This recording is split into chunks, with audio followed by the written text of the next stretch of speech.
Naaresto na ang lalaking pumatay sa kanyang asawa at anak. Natagpo ang patay ang mag-ina sa trunk ng kanilang kotse sa Parañaque. Ayon sa suspect, selos ang dahilan kaya niya nagawa ang krimen. May news to go si Mav Gonzalez.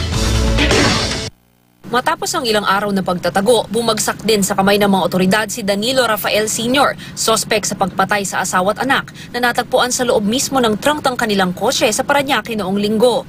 Naaresto siya sa isang hotel sa Tugigaraw, Cagayan sa tulong ng isang impormante kahapon. Agad siyang dinala sa Cagayan Provincial Police Office para sa processing at saka ibinyahe papuntang Parañaque. Nakumpirma ng pulisya na pinatay ang mag-ina ni Rafael sa kanyang bahay sa Maragondon, Cavite. Kabilang sa mga nakalap na ebidensya ang isang kalibre 22 na rifle, mga slag na iba pang kalibre ng baril at butas-butas na una na pinaniniwala ang ginamit na parang silencer sa pamamaril. Nakilala ng mga pulis ang isang trabahador sa kapitbahay na nagsabing nakarinig ng ilang putok noong Biyernes. Alas 7 pa ng umaga, may narinig po akong putok. Akala ko po firing lang.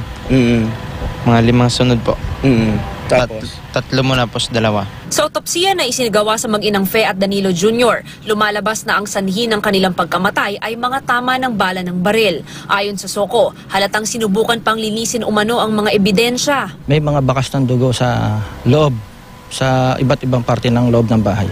Lalo na sa kwarto, sa master's bedroom.